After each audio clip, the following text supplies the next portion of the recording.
Hello, and welcome to this, another episode of Frame and Reference. I'm your host, Kenny McMillan, and you're listening to episode 113 with Petros Antoniadis, DP of The Chosen.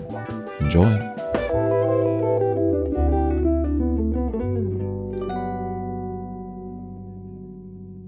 It's been, how are you, you're on the East Coast right now?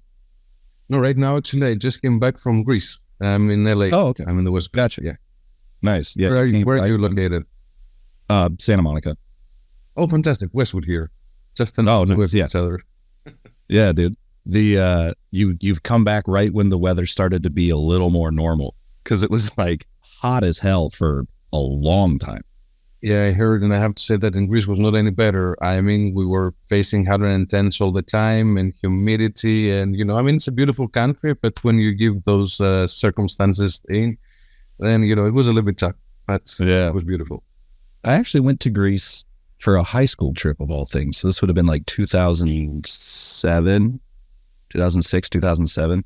And it was a lot of fun. It was definitely, I had never left the country until then. And it was Greece and Italy separate times. And, but Greece at the time, everything was like, there was a lot of protests, like kind of like union stuff where it was like, they'd be like, oh, there's a lot of trash on the ground, but that's because the trash guys are on strike. And then we get to the hotel and they were like, oh yeah, there's no power at the hotel because the power guys are on strike. And we were like, all right, well, yeah, solidarity. That's something that is constantly happening in Greece. So it doesn't give me any, feedback on when you were precisely, but it happens all the time. Yeah, it's a situation, but nevertheless, do you remember which places you visited in Greece? I mean, Athens, but did you do any islands?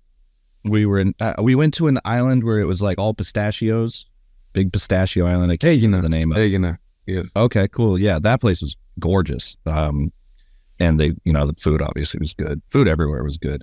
But Athens, that island. We went to see like where they light the Olympic torch with that bowl, that reflective bowl. So that was all pretty cool. Again, I was 15 or so, 16. So that was 17 years ago. So foggy memory of it. But it's time to go back and create some new memories. Right? Yeah. My friend went there for his, what's it called? After you get married, his honeymoon. He went there and all those photos were gorgeous. I remember being there. Speaking of, I saw that you grew up painting and stuff. And I remember going there and being flabbergasted that you could just go to like a toy store and buy spray paint. Because I have some photos of the most gorgeous, the placement wasn't really ideal, but the most gorgeous like graffiti murals. There's like art just everywhere, even if it's not quite, oh, this building's 2,000 years old, but that's a really cool piece of art. Maybe to the left a little bit, but Yes, absolutely. The urban art in Greece, it's quite spectacular, but it's also a form of protest. So, wherever they decide to place it, it's, for a specific reason to protest as well, besides doing art. So that's why you can see that, the center of Athens, for example, is bombarded with graffitis all over. Some of them aren't very nice. Some of them would need some work. It's just protest. But anyway, it's beautiful, I think. Yeah, no, I agree. And specifically, I wanted to ask, I assume you don't do spray paint art, but I had seen that you grew up as a painter initially before getting into camera work. And I've always wanted to talk, I think I've only talked to like one other person who started in painting. Because, there's people always say like, cinematography is painting with light. And I think that phrase can be confusing to people who, you can't use that phrase to explain your job to someone who doesn't know what cinematography is, because I think it makes sense now, but even a few years ago, I'm like, I don't really get, if anything, it's painting with shadow, with digital. But what sort of skills did you bring from painting to cinematography? Was that like, composition mostly? Obviously lighting probably a part of it, but as a painter, you're the production designer too and stuff. So I cannot consider myself a painter per se, because that's one of the first skills that I developed in a very young age because of my grandfather, who was a painter and a photographer. So he introduced me from a very young age into art, into pictures, into all of that. So it was mostly his influence, along with the intuition that I had towards art, that made me paint, mostly draw. to be honest with you, and with colors later. But that was my very, very early years. So, it's mostly instinct on, what is being created there. I think that you later bring in another art form. I was blessed enough to decide that I wanted to become a cameraman at the age of 10.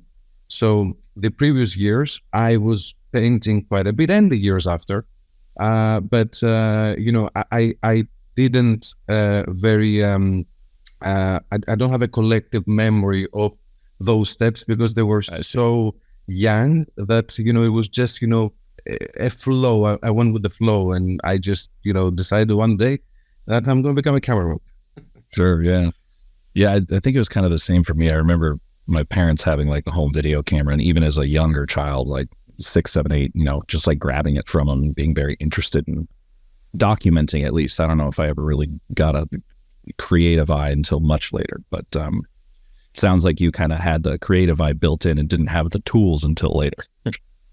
Well, might be this, or might be the fact that what really drew me into filmmaking and becoming a cameraman was the big cameras that I would say that somehow were majestic to me. I mean, sure. First of all, they were not very available to me. I could not just go and grab a professional broadcasting or cinema camera.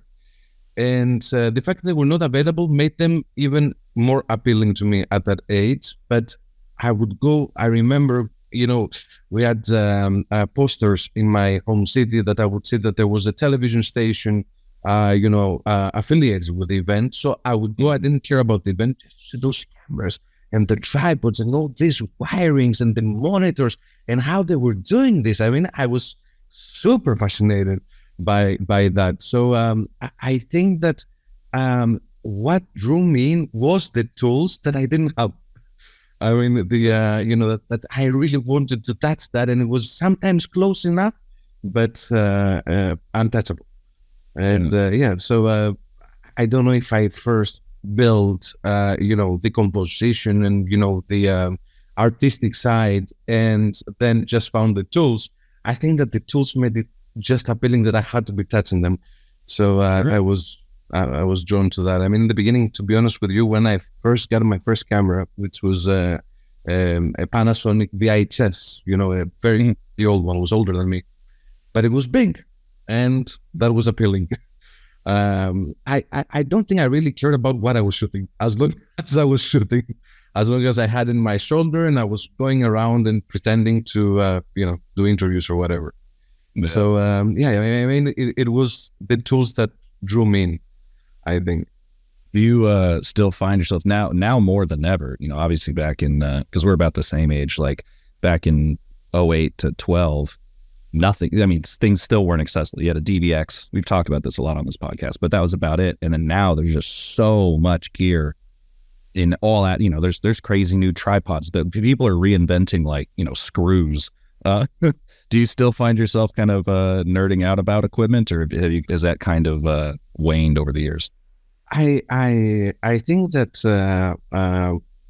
for the first time in my life, I realized during this in a year, so 2023, that I went there, that I was not... Oh, Cineca here in LA. Yeah. So I was not paying attention to nothing that was surrounding me. I was mostly paying attention to meet people, to, shake some hands, start up some conversations and all that. Because I think that I came to realize that, tools are great, of course. And I love that, there are companies that try to help our vision become even more accessible. However, I think that, you have to know what's out there. But I mean, I have a great gaffer, Joel Gill, who, he would, whenever we're doing something, he will bring something new on board that I would never, asked for, and then would try it out and play it out. And I think that, the majority of how I tend to touch new tools is through that. And of course, through research. So whenever I need something for a specific thing, I'm going to look into it. So I'm not so much drawn into the tools anymore. Like, the first time that I went to Cinegear, for example, I was, wow, that's Disneyland here. Not anymore. Not anymore. Now it's Disneyland for connections and people. Yeah, I'm telling you. So I went as well. I write for this website called ProVideo Coalition, and they had me, doing standard, figure out what people are offering, that kind of thing.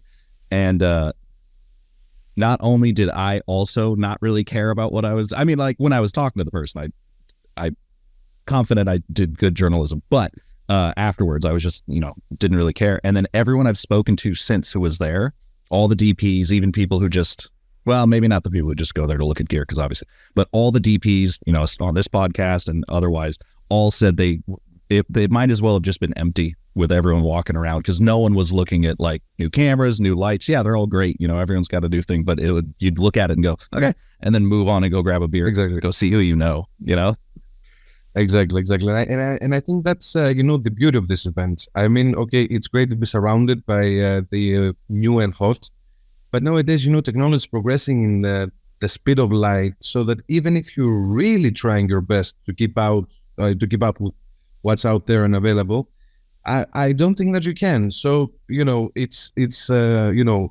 I was having a conversation last night with a great friend of mine, and we're talking about the AI and, the new technology and how new technology is, affecting our industry and all the industries, and how, the world will not look alike in, a decade or so. And, we were very concerned, and we're saying, you cannot do this, AI does it better than you, and then this AI does it better than you. And then he stopped for a second and he said, what AI cannot replace? Like what? Please tell me there is something out there. And he said, human connection. I mean, this is irreplaceable, at least for the time being. So, because it's in the imperfections that, AI will always be perfect. But the imperfections are what make our human connection even stronger. So that's Cinegear. It's connections. And then technology.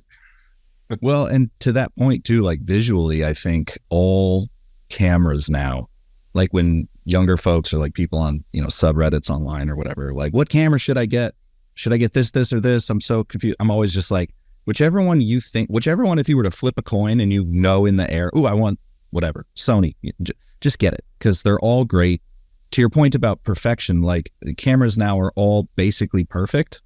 So people start trying to introduce imperfections. They use vintage lenses. We'll get to in a minute, but you fucking throwing the anamorphic on sideways just to get a square image, like random little things that like introduce something different, because no, perfect is boring. Perfect does not excite, a roller coaster that's completely caged in and only does 50 miles an hour is not as fun as an F1 car that you alone are driving. The danger or the imperfection or the element of unknown is always more interesting. Absolutely. And I think that is what, drives our narrative, right? I mean, we are capturing light, but we're not trying, anybody can capture light. But what we're trying as cinematographers is to capture emotions. And the emotions exist because of our experience, which experience comes from our imperfections. So whatever we didn't do right creates emotions. Whatever was not done right to us creates emotions. Whatever, so I think that is a beautiful emotional journey that we're trying to capture. And I believe that the best way to do it, as you said, is with the tool that you find available. I mean, I was like to be, in the committee of the Los Angeles Greek Film Festival, and I saw some amazing films over the years, short films. And there was this one short film that was shot on an iPhone. And I will always be bringing this out there. But it was supposed to be shot on an iPhone. So it was supposed to be, this clip of live from Facebook type of situation. And I mean, if you had all the money in the world to shoot it on IMAX, it wouldn't make sense. The right tool was to shoot it on an iPhone, and the story was perfectly told by being shot on an iPhone with just available light, a Warner, basically. Right.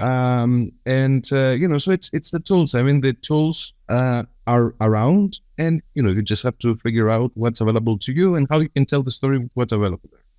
Yeah. Well, and I also think too that, and this, not just cameras, I think this applies to any tool. Two things. One, I think I'm stealing both of these from Adam Savage, but from the Mythbusters.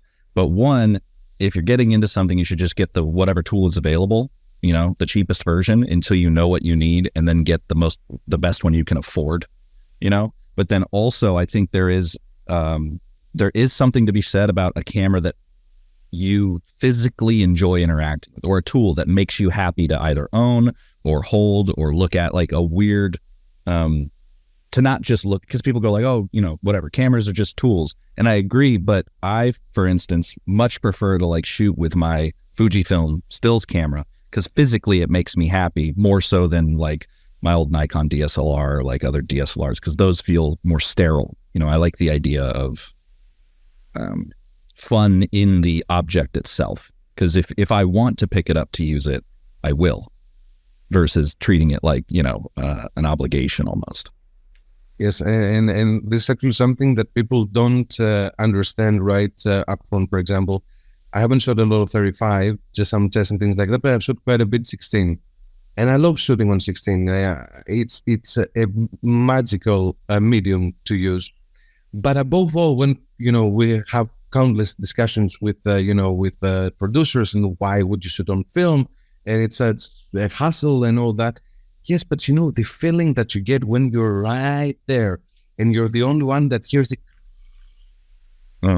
and you see the image flickering in front of your eyes, the emotions that are created to you, if no one else, but to you, that you're the one capturing this, are so incredible that this only forces you to be then better and make the maximum out of a situation. I mean, it just brings the smile in your face. So if nothing else, it just brings a smile in your face, and it's beautiful to do.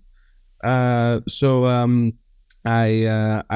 wholeheartedly believe what you're saying about the tools, that some tools make you, you know, they're hot, man. I mean, what can you say? I mean, will you ever forget the first time that you shot on the Alexa, whenever that was? I mean, you had a hard on just by looking at it and thinking, oh my God, what are we doing here? I mean, I'm shooting with the same camera that Dickens is. So, I mean, that's great. But I think that this tends to kind of fade. And I have this example. I just finished shooting a film in India. And it was a very, very beautiful film. I really enjoyed what we did. And we shot on the 35. In the beginning, I was excited to do so, until I saw the camera, and after 5 minutes, it passed. Okay, that's another great camera. All right, it's gonna do the job. Mm-hmm. Wait, you shot on 35 millimeter or the Alexa 35? No, on the Alexa 35. Alexa 35. Yeah, which, by the way, has some amazing low light capabilities, which saved us big time. Really? So I've only seen tests. I've been waiting to meet, like, no one I know has used it yet. I think I've seen a couple tests. I saw one person say like, oh, the reds are fixed. Like the high reds aren't magenta anymore. They stay red. And then the highlight retention, it's just impossible. You can't blow it out. Yeah. Well, you know, you can always blow out things if you really want to. If you're trying, yeah. But the truth is that the camera really protects you. I mean, we haven't gone into DI yet, so I'm yet to see how some things will work out. Although technically I should, very, conservatively. Well, I don't really want to push things when it's not necessary to do so. But I can say that we're shooting some amazing night exteriors that, you know, we put the entire track out and, you know, with lights and all that.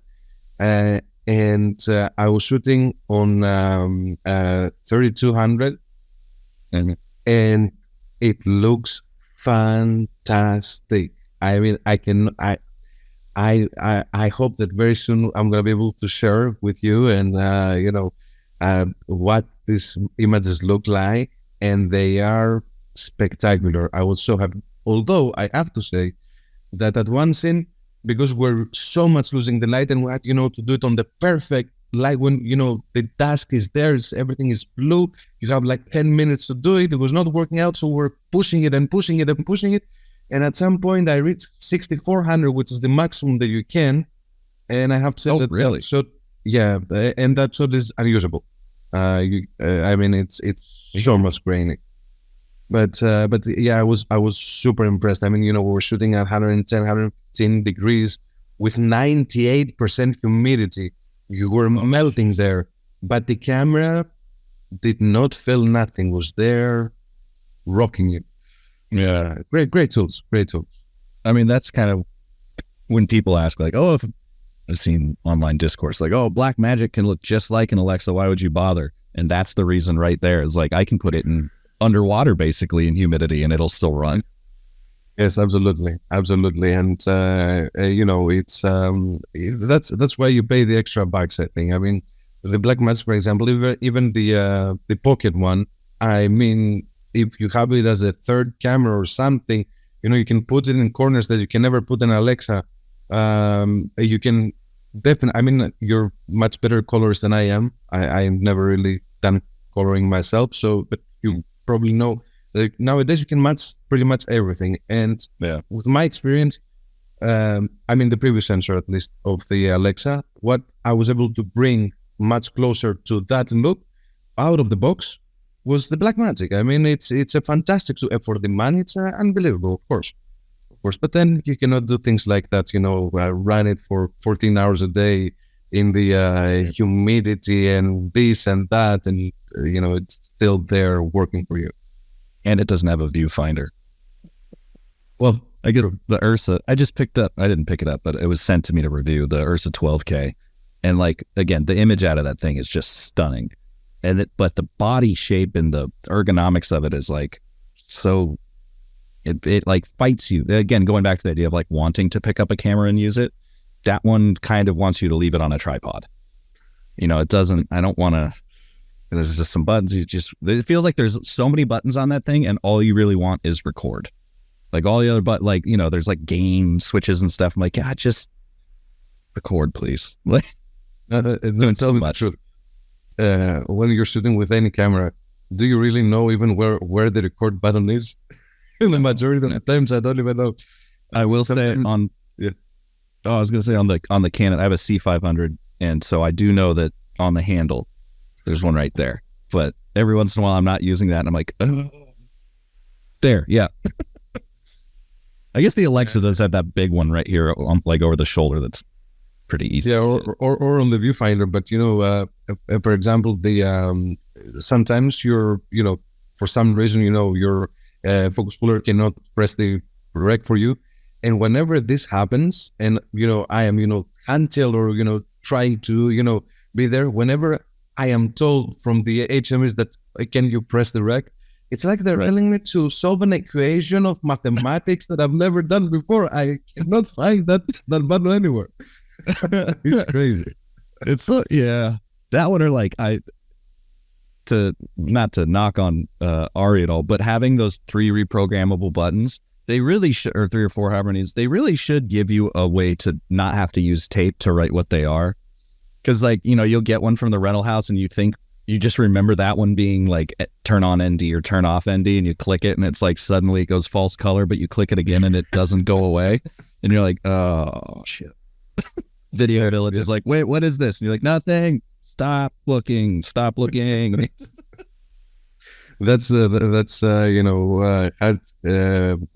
off to our wonderful camera teams that they know what we want, and they go to prep it, and it always seems to be the same camera all around.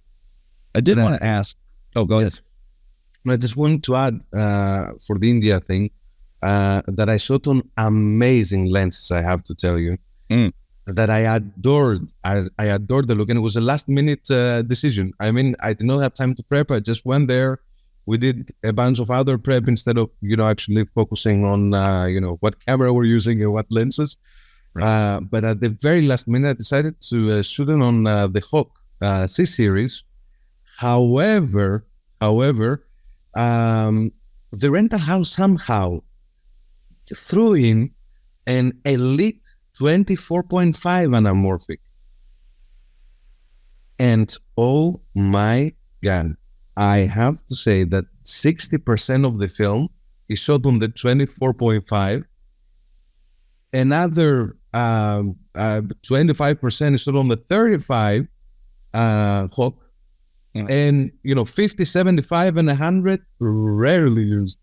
Right. That one lens gave to the film. The moment that I put on the camera and I saw what it does, have you heard of a 25 millimeter anamorphic before? I've never heard of something like this in my life. 25 and a half. 24 and a half. Or 24 and a half, yeah. Yeah. So I was blown away. And even, the close-ups, I would just bring it right here. I wish I could share now some pictures, but anyways, we're going to discuss it when it comes out. I just want to add this, that those by Elite. Yes, Elite. Never even heard of them. Neither did I, but it was just there on the lenses, and I picked it up and I said, "What's that?" And it turned out to be the lens for the movie. That's so awesome. Yeah, I've used Hawk a couple times. They make great lenses, and they're local to LA here, so that's always nice. Yes. People who work there are nice. I did want to ask though, on kind of the other side of things. Looking through your reel and stuff, you have a very sort of naturalistic way of lighting that I think a lot of people like, including myself. And I was wondering, did you have any sort of inspirations that kind of pushed you towards that style of lighting, or was that more one of those things that kind of came naturally to you just from personal preference, or like how did you kind of build? Because you have a very cohesive look, and not that everything looks the same, but you have a fingerprint, And I was wondering how you came to that. Well,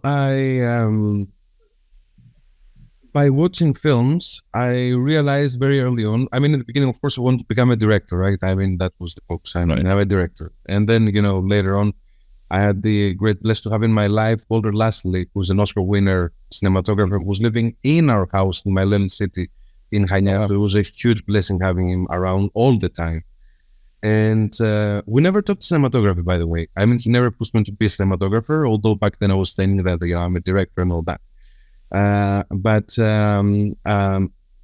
I think that the way that he would describe the narrative, because we would watch films together and would discuss the narrative and what the story said.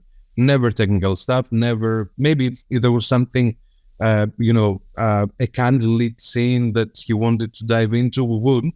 But generally speaking, we would speak about, the film itself. And I think that all those references were very naturalistic. And so when I started watching films outside of, our sessions together, whatever was not naturalistic kind of drew me out of the film. That's a preference, of course, it doesn't mean that every audience member, when you don't know how this light is coming here, would be thrown out of the story. But personally, I am thrown out of the story sometimes when, I don't understand how a lighting situation has happened.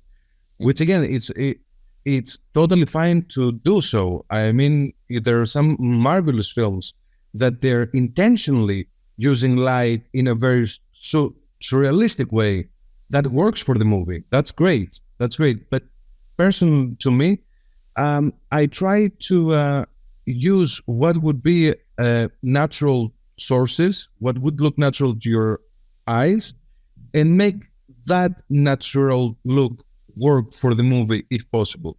There have been some times that I have, gone a little bit further away from naturalism for some certain things that I believe needed so. But for the majority of things, I just feel that what drives the narrative is the performance.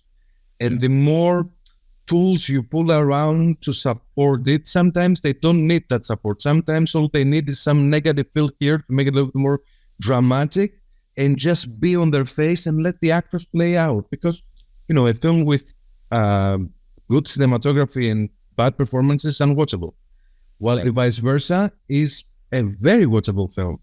So I try to maximize on letting the performances speak for themselves and the narrative, and try to use my tools in a naturalistic way so that they don't drive the audience or at least myself, outside the story, but they are there to support the story and bring it forward.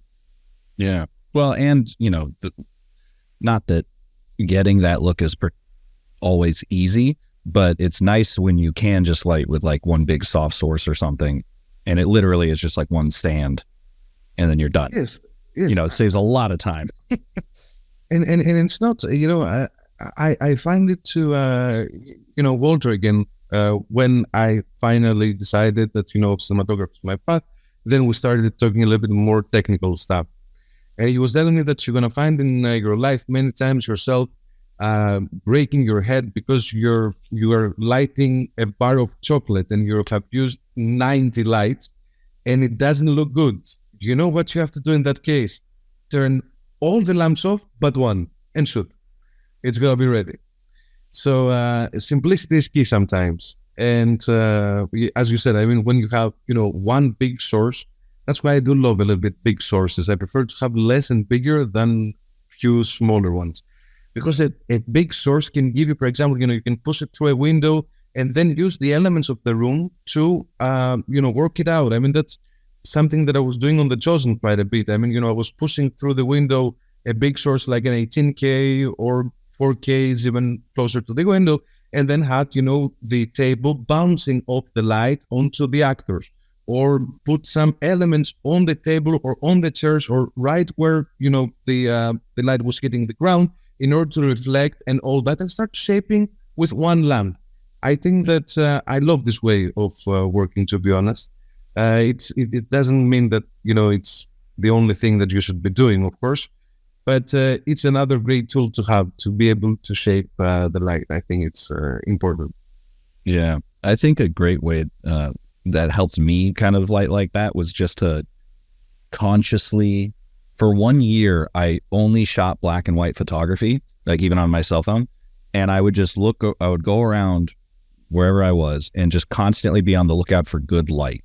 Like if the light looked good, I'd take it didn't necessarily have to be a photo of anything in particular, just the light, the way the light was like coming into a room or by a street or off a building or whatever. And then from there, I was able to build more, like characters. But especially in like, let's say New York, it's like cheating because it'll be like all flagged off on one side and then the sun's coming in and bouncing and like hitting your subject with this nice hard backlight. And you're like, wee! And then, but you can learn a lot. For example, it's a great, because I'm doing this as well. I mean, whenever I am in a situation that I see the light doing something unexpectedly nice, I would take a photo of whatever it is. It doesn't have, as you said, to be a good photo. It just has to capture, the lighting situation, so I can recall it later as a reference. And that proves right there that, the biggest inspiration is life itself. It's not movies, because movies are a depiction of life. But if you're lucky enough to be living and have your eyes open, you can see things that you would go, wow, how is this working here like this? I would never have expected. If I would see it on a movie, it would throw me off because I would think that it's artificial here. Wow, it's amazing.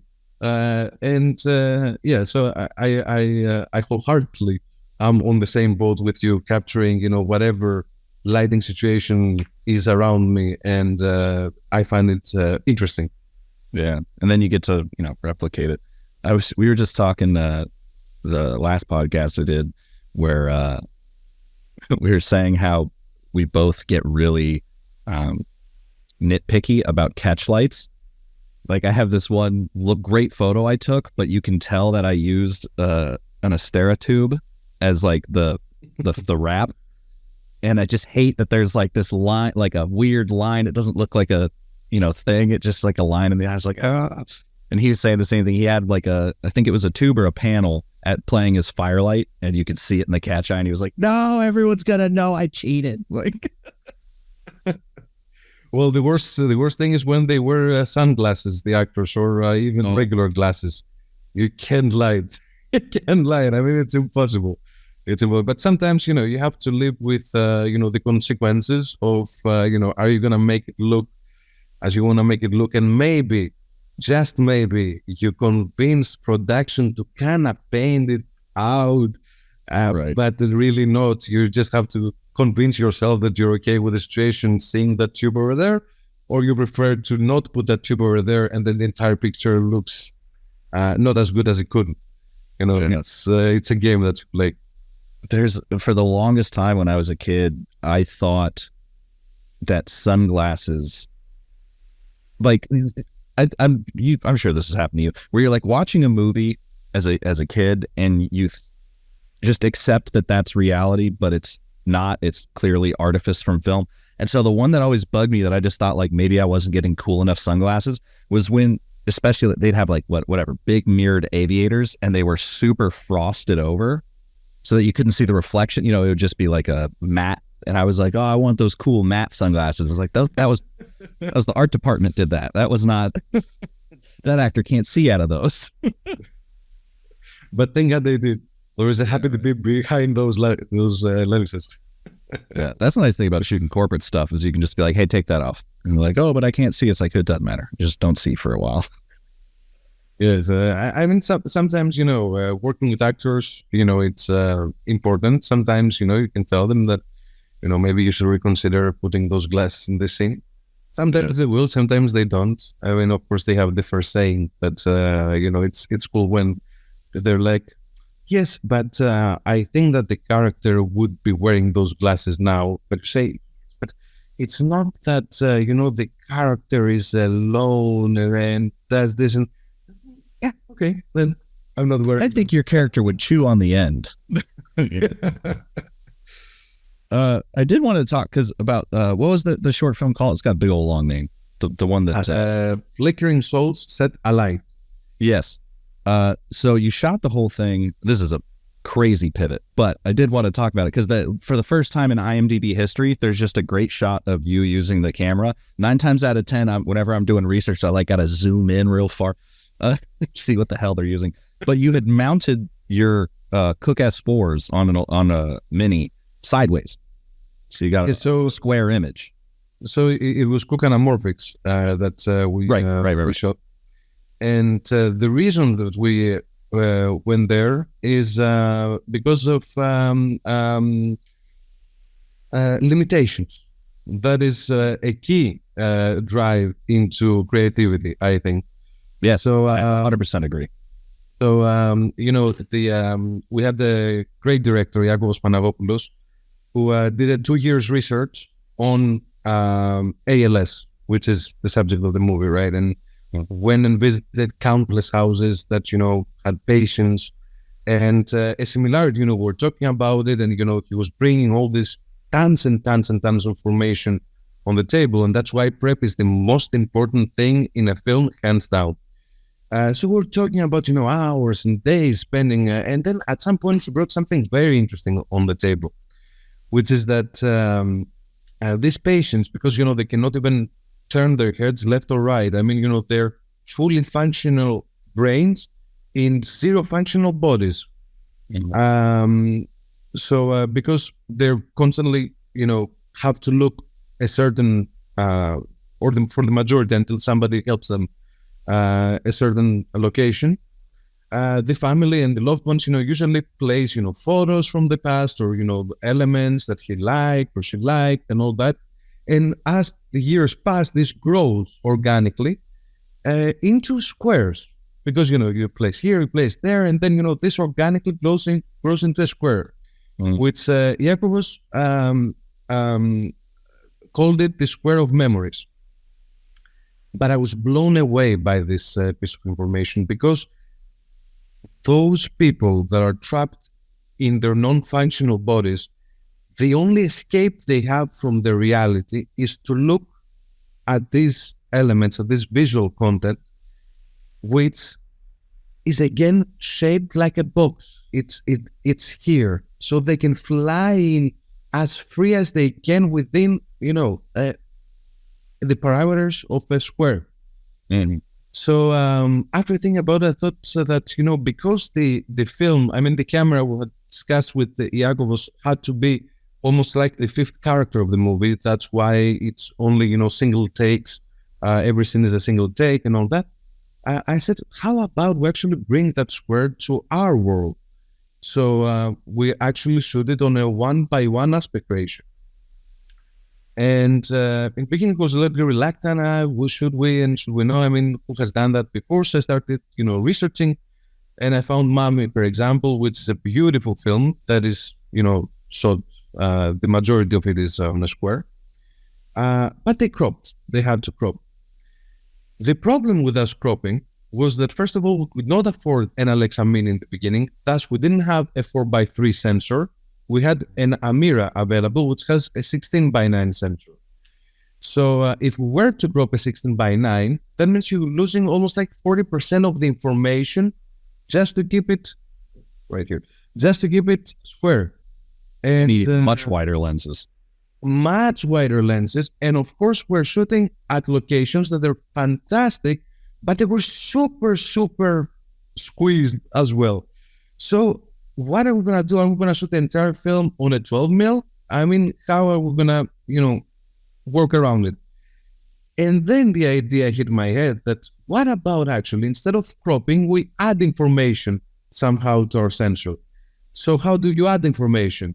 And I said, what about, getting anamorphic glass, instead of squeezing like this, you squeeze like this. So, the 16:9 will actually become, if you think about it, 16:18, which is almost a perfect square. So, and then you have to crop top and bottom a little bit, but, it might work very well. And a huge shout out to the amazing team we had in the film. Vangelis Zifak is my first AC who this guy can pull focus with his eyes closed. He has it in his soul. I don't know how he's pulling focus.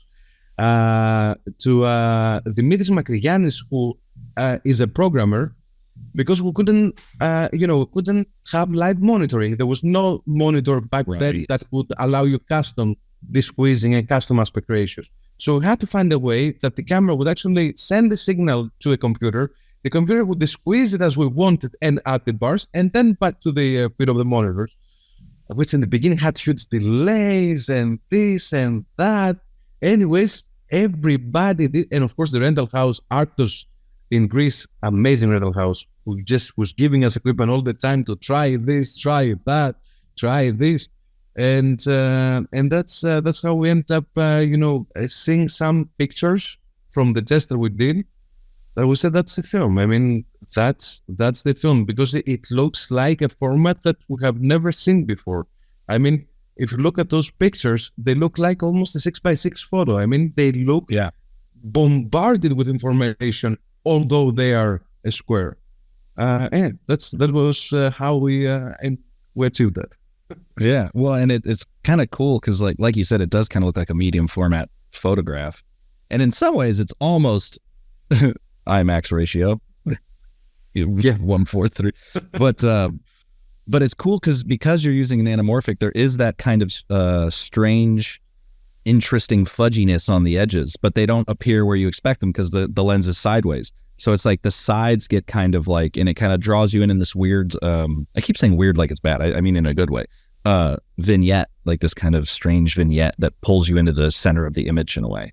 Very much so, very much so. But there are other elements that you would expect. For example, the flares. I mean, those lenses do not flare as much. However, I was expecting the flares. I mean, since, you would expect them here to be perfectly here, but they were not. They're somehow like this. They are diagonal, if you pay attention to them. And same thing with the bokehs. I was expecting that since, the bokehs are usually like this, that they would be like this. But no, they're not. They are kind of, it's very weird. I mean, you have to take a look and pay close attention to this, but you can see that they are behaving very unexpectedly. That's still pretty cool. Well, and I saw in that same photo that you were putting a streak filter on the front. Is that all the time or just for certain scenes? No, it was for one specific scene, actually, that we're actually shooting through a mirror even. So the shot starts by looking in this cafeneo, in this cafe place, and you're looking through a mirror, but you don't realize this in the beginning until a character, gets up and goes, and then, we dolly in as we pan to the left. And that's how you realize that, okay, you were watching this through a false perspective. And it was important to showcase that false perspective in this scene because one of the two characters believes that the other character has done something. The other character explains that, well, that's not exactly how things happen. And then he stands up to reenact what happened in the past. That's a very interesting thing. So as the camera travels to do so, I wanted an element which, if I would bounce some extra light in, would give us some additional flaring and something to showcase the transition from now to the past. And that's why we chose that. Gotcha. Were you using any other filtration on the film? Some black promise, I think we did as well.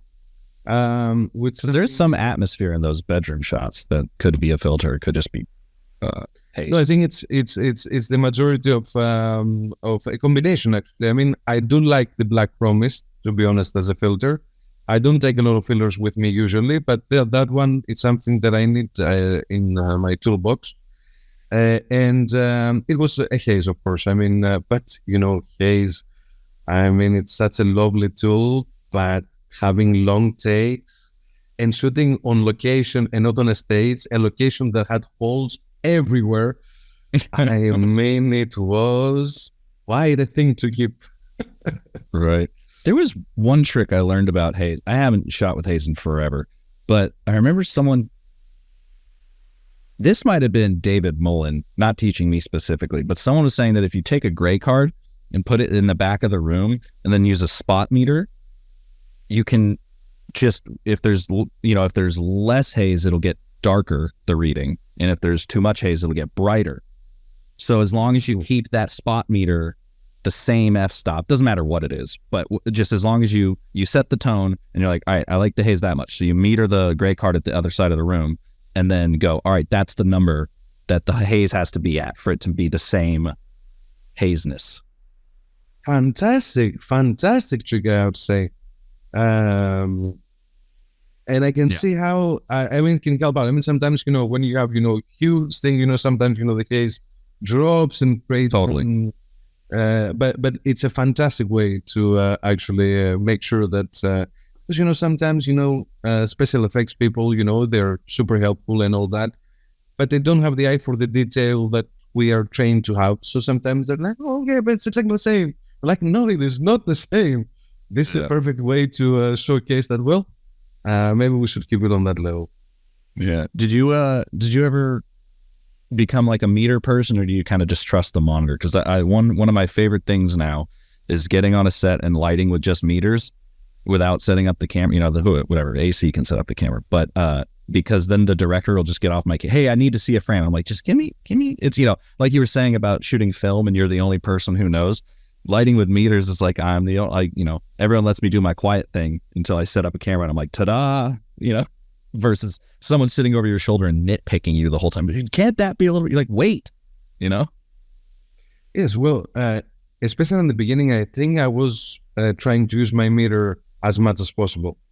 But as the years are progressing, I have it with me, but some days I don't even touch it because I don't trust the monitor per se, but I do trust the pulse color. Right. So I do think that it gives me more than enough information that I need in order to make the right choices. Sometimes I will go back to the light meter. But for example, we went to India. That's a little bit embarrassing. So we went to India and I realized that I forgot my light meter. I was like, oh, God, what am I going to do now? Thank God my gaffer Joel had his. But did I ask him maybe 5 or 6 times during the whole shoot, can I borrow your light meter for a second? Right. I think that was that. So it shows, would I have used more if I had mine there? I'm not sure, to be honest with you. I think that I used it as many times as I wanted to use it. Yeah. So I think that the new tools like, the false color, especially nowadays, it's very specific on, what you're actually getting out of it. It's false color is the best. It's my favorite tool that has come out for cameras ever. Like a waveform is great, but I kind of use waveforms to just like eyeball, like ballpark it. Like, all right, it's in the zone. But with false color, you can just be like, oh, you can very easily fix a small problem that you couldn't visually see that will pop up in post. Visually, you're like, oh, there's enough data there. And then you get in the edit and you're like, the second we try to brighten that up, this corner just explodes, and you can see that in false color. I love it so much. Yes. It's great. And it's on a click of a button. I mean, sometimes, you're shooting from the hip you just have to go.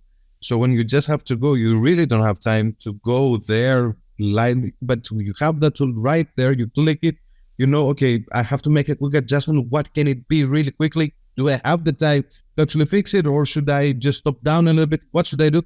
But it gives you the ability to actually protect your images so much faster and very precisely as well. So I think that, regarding meters and all that, I never had a color meter, by the way, which I always wanted to. That is, but I never had one. I never had now. Okay. I'm gonna ask you for it. You can borrow. I mean, I will say, I've said this a few times on this podcast. The best speed and accuracy thing that I love about having the new color meters, right? Because the older ones, they can't really do LED that well. But you're in a room and you want to augment the sunlight, so you just meter the sunlight, and it gives you XY coordinates.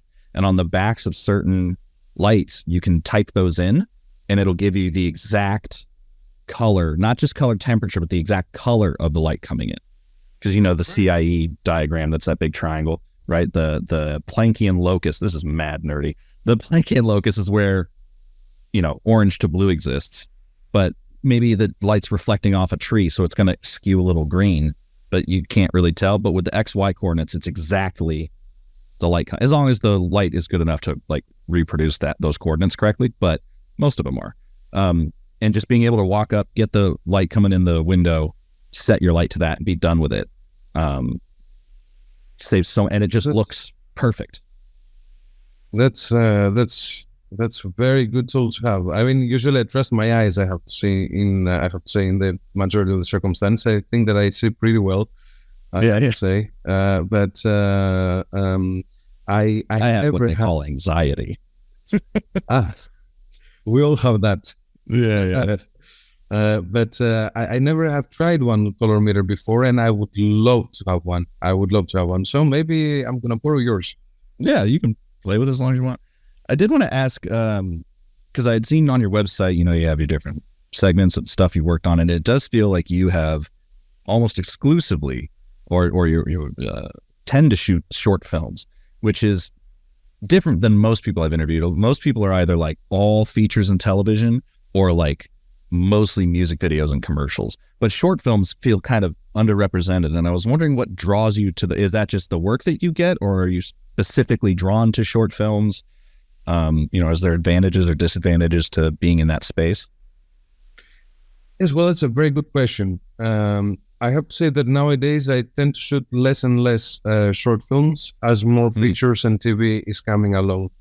Sure. But I adore shooting short films, I have to say, because although in the US, unfortunately, this is a genre that is not very well represented, generally speaking, because nobody finances short films, and who would finance a short film that's never going to make its money back? It's totally understandable. However, in Europe, the government is supporting those films. The government is paying for these films to be produced because nobody else will. So you're actually, you have available means to actually create some wonderful little stories there. And to me, short films are a genre of its own. I mean, usually when you are thinking about short film, you're thinking about amateur or student film or whatever, because these people do not have the means to actually do, a feature film. So that's how you start. That's totally understandable. However, it's a genre of itself. I mean, if you look at the short films that are coming out of Europe, they are spectacular. Some of them are, and they are winning, Cannes, Palme d'Or, Oscar winners and all that.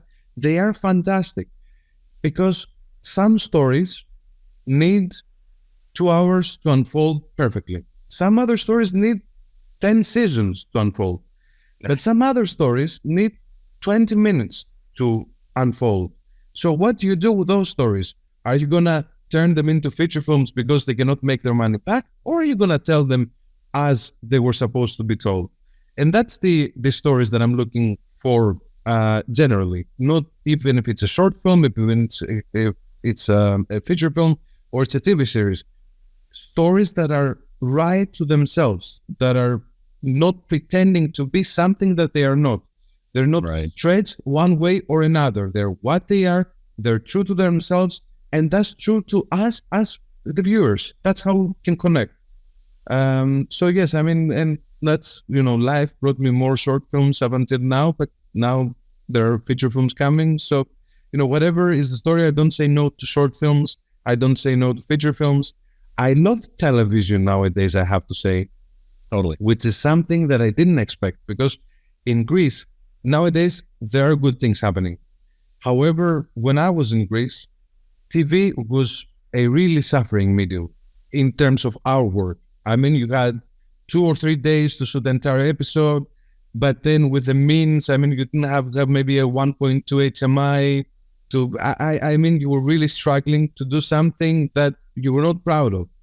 So that's why I really kept away from television, even watching television. I never really watched television until I moved to America. And I saw what great things can happen in television. And then I had this amazing opportunity to work on The Chosen. And that opened up my eyes, ears, and heart to a whole new world that I would love to explore way more in the future. Yeah. Well, and I imagine too, like on the one hand, television now is so much different than even 10 years ago, where but like you said, budgets are starting to grow on these TV shows where now you can do something really spectacular versus, like my example is always Doctor Who. I don't know if you ever watched Doctor Who, but like when that show is a BBC show, sci-fi thing, and it's been on for 70 years, but there's a big break. They rebooted it in 2006 and it looks horrific. I mean, same thing. They've got one party light. That's it. And it's just bad. And then you look at it now and it looks like a movie. I mean, every episode, they do 15 episodes a season or whatever, and they all look like feature films. And that's in the UK. But, that's also a BBC. That is a government funded show. Shit. I'm telling you, government in Europe is helping our industry anywhere I can. But I imagine too, shooting short films and in a way television is kind of nice for the creative brain, because you get to, with a feature film, that can eat up a year or more of your life, and I could imagine it. I've never shot a feature, but I imagine that it could get kind of perhaps creatively tiring, with that short films might only take 3, 4, 6 months, and you can kind of bounce and keep pushing yourself creatively and trying new things and not, yeah. Yes. But it all depends. I mean, in the long format, I'm very drawn to nowadays. I mean, in the beginning, one thing that I loved about our job was that, you can do in a year, one feature and a couple of episodes and, a bunch of commercials and put in a couple of music videos and a short film. Right. If you're really productive and very lucky and everybody wants you. But with other professions, even within our industry, do not have this flexibility. So I like that, and I like changing, worlds and, traveling around. But again, by doing my first series, which kept me for a year almost. I mean, if you think about it, not a year, but, it was almost there.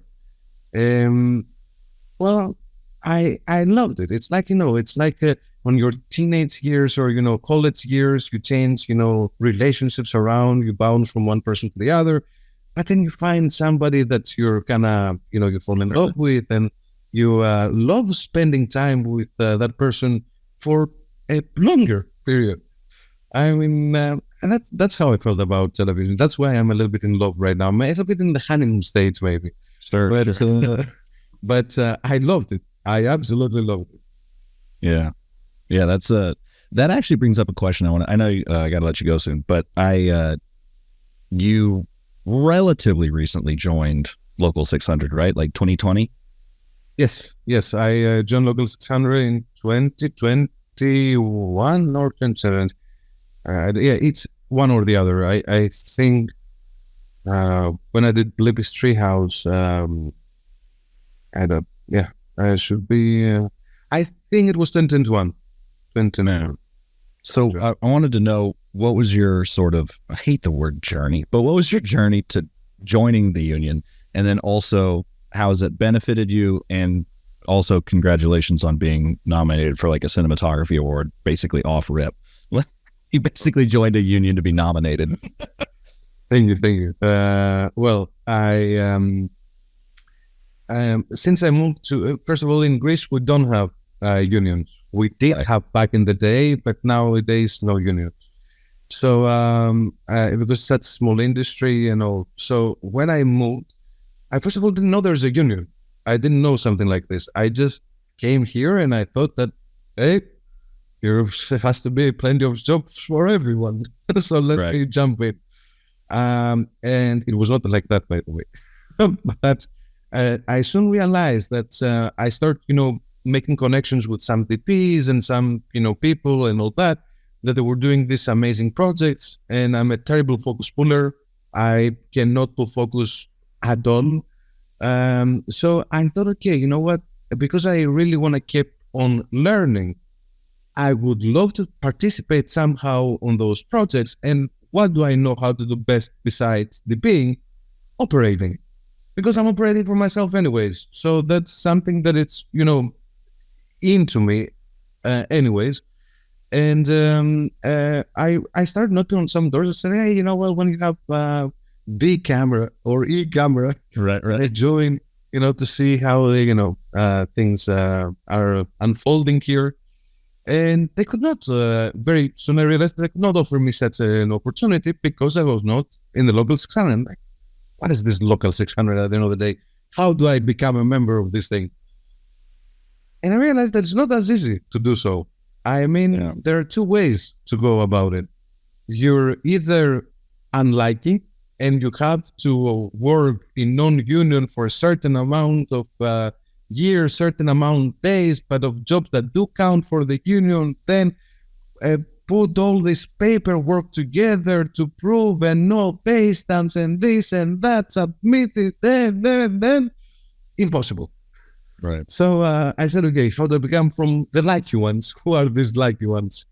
And they said, well, if you're working on a show that is non-union and then it flips, then you get union days. But even so, you have to get 30 days to become union. So if it's a show that's like 24 days, good luck getting the rest 6 of them. And within a year, because you have to be on the same situation for something like so majestic to happen.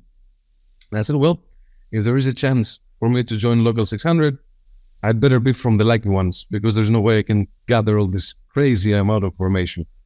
And that's what happened. And since then, Local 600 has given me some opportunities to be on much bigger projects than I would be able to. For example, I operated for Ike's Kostadakopoulos, another huge friend of mine, amazing DP, for a Lionsgate movie called The Jesus Revolution. Actually, Ike is the main DP of The Chosen. He was the one to bring me on board of this amazing show as well, which, again, turned union. In the beginning, it was not union, now it is. So I would not be able to be there if I was not in the union. So it has brought me some amazing opportunities, and I'm looking forward to other opportunities to come. Strike, when this whole thing will, be a part of history. But until then, we have to stick with each other because, our brothers there are fighting for something very important and something that we will soon be fighting as well. And now they're setting a president. So it's important for this president to be set and to make sure that, as we were talking before about tools, that the tools are there and they're super exciting and great. They help us reach our goals much faster in a much more efficient way, etc. Yes, but we have to be careful that those tools will, work for us and not us for the tools. It's a thin balance there, but we still have, as we say in Greece, you have the watermelon and you also have the knife, and you can carve it to your liking.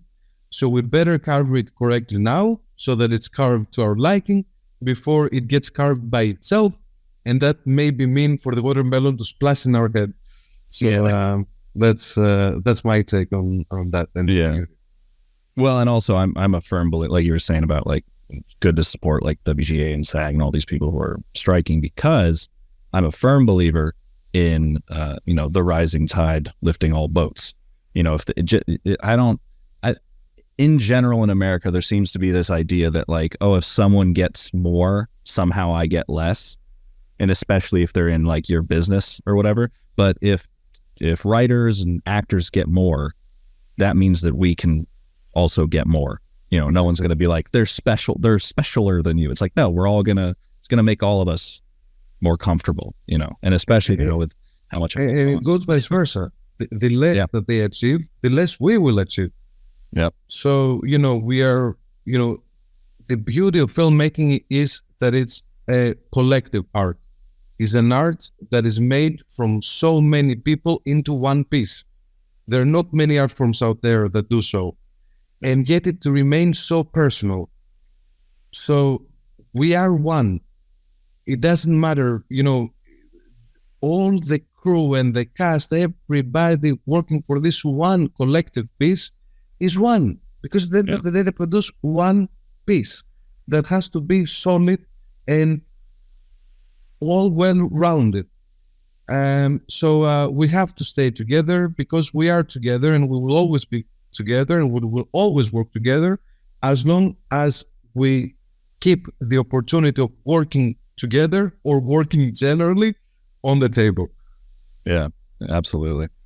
Well, I'll let you go now because we've gone a little over, but I'll definitely have to, because you live so close, we'll meet up for a beer later and I'll lend you that color meter and we can nerd out about that. Excellent. I can't wait. I have to say and you have to at some point come to my rooftop, which is one of the best places I consider it to be in LA.